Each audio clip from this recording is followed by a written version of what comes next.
أشهد أن عليا ولي الله.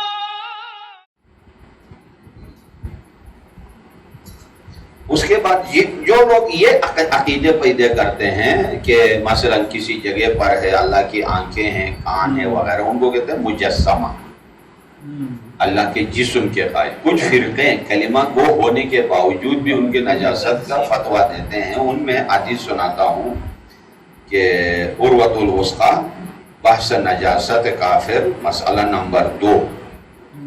عروۃ الوثقی ایک فقہی کتاب ہے جس پر دور حاضر کے 100 سال کے اندر ہر مجتہد درس خارج فقہی اسی کتاب سے دیتا ہے.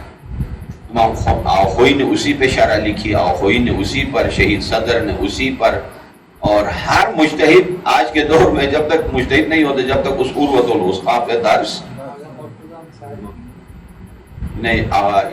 کاظم یزدی کی ہے، ہاں کاظم یزدی کی ہے، اور میرے پاس ایک 6 جلدوں میں اس کی شرح ہے جو تقریباً کاشف الغطا سے لے کر امام خمینی تک کے سارے 14 مراجع کے حاشیے کے ساتھ تشریح کے ساتھ. تو اس میں فرمایا لا اشکال فی نجاست الغلاۃ والخوارج والنواسب.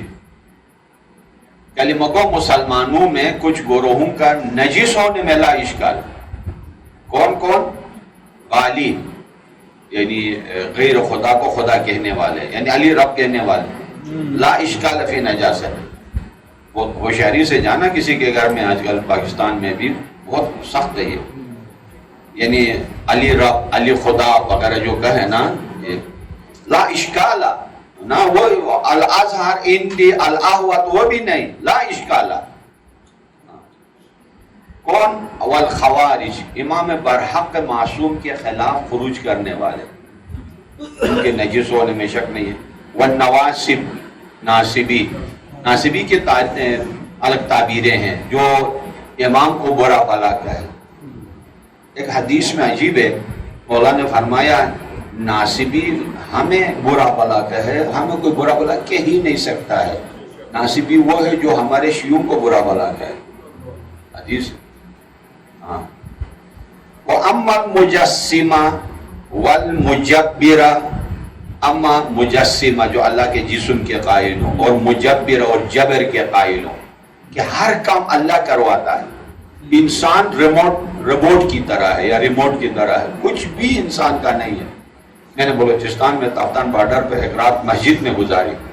وہاں وہ طالبانی گروپ رات گزار رہے تھے، وہ ادھر آ رہے تھے تب نہیں مسلمان لوگوں کو مسلمان بنانا، ہم ادھر جا رہے تھے.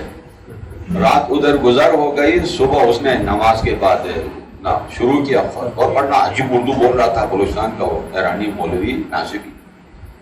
یہی مسئلہ کہ ہم بیوی کے پاس جاتے ہیں وہ بھی اللہ کراتا ہے، واش روم جاتے ہیں وہ بھی اللہ کے پاس وہ اللہ کراتا ہے. اس لیے میں نے ہاتھ اٹھایا، مجمع بھرا تھا مسجد میں. مولوی صاحب سوال، اور سارے پیچھے میری طرف، اور نہیں بعد میں سوال کروں. میں نے ابھی سوال کرنا ہے.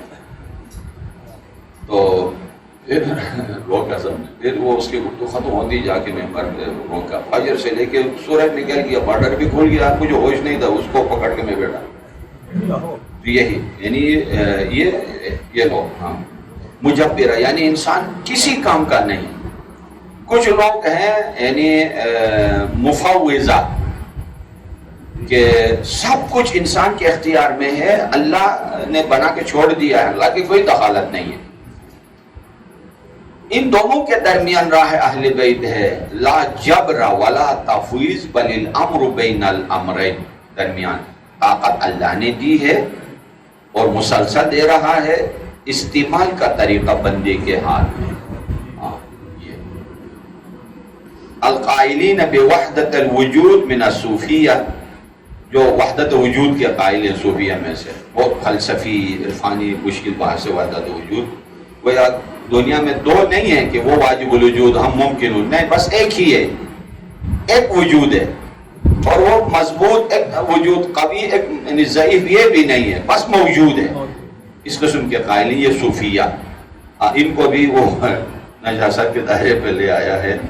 التزموا باحکام الاسلام ہے، ظاہراً مسلمان کہلائے جاتے ہیں، فالعفو عدم نجاستہم، ان کو فی الحال نجاست کا حکم نہیں لگا سکتے، الا مع العلم بالتزامہم بلوازم مذہب من المفاسد، الا ان کی یہ یقین ہو جائے کہ جس بات کے وہ قائل ہیں اور اس بات پر ایسا عمل بھی کرتے ہیں جو ان کے دین کے فساد کا یا فاسد ہونے کے اوپر دلالت کرے۔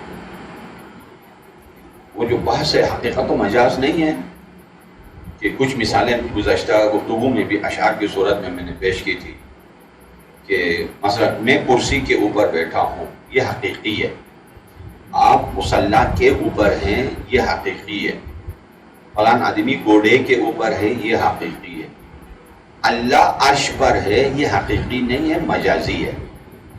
اگر حقیقی مانو گے تو یہی یعنی ذات میں آؤ گے، خطبے کے ذات میں آؤ گے کہ واقعا جیسا آدمی میں نے صابری کرسی پہ بیٹھا ہے یا سادات کرام، اسی طرح اللہ کو یہاں عرش سے مراد یا کرسی سے مراد کوئی مصنوعی مادی نظر آنے والی چیز نہیں ہے، سلطنت کاملہ و قدرت کاملہ الہی کی جو کائنات کے نظام کے ہر شے کے اوپر، چاہے نظام تکوین ہو یا نظام تشریع ہو، سب پر حاوی ہے، یہ عرش ہے۔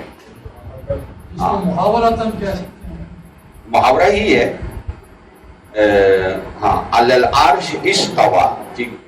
باقی مسلمان کیا مانا کرتے ہیں؟ کائنات بنا کے ابھی چھٹی کر کے اللہ نے ہے نا استراحت کے لیے، آرام کے لیے کرسی اختیار کی اور کرسی پہ بیٹھے ہیں، اور یہی سوچ ہے، یہ مجسمہ ہے جسم کے قائل ہیں، اور یہ جتنے بھی مولانا نے خطبہ بیان کیا ہے سارے اسی معنی۔ آل محمد علیہ السلام کا آپ آیت الکرسی کی کوئی بھی تفسیر اٹھا کے دیکھیں، اس میں آپ کو اچھی طرح روشنی مل جائے گی۔ ابھی آتا ہوں، آیت الکرسی کی تفسیر میں اردو میں اور اردو تفاسیر میں اہل سنت اس میں کائنات ما کان و ما یکون، عالم کون، عالم یکون، عالم ملک، عالم ملکوت کی اس سلطنت کو عرش کہا جاتا ہے۔ استوا یعنی اللہ کے مکمل حکمرانی ہے اس کے اوپر، نہ کوئی جگہ ایسی نہیں ہے کہ جہاں ایک جگہ اللہ تعالیٰ بیٹھے ہوں باقی ساری جگہ خالی ہو، ایسا نہیں۔ صلی اللہ علیہ وسلم، صلوات اللہ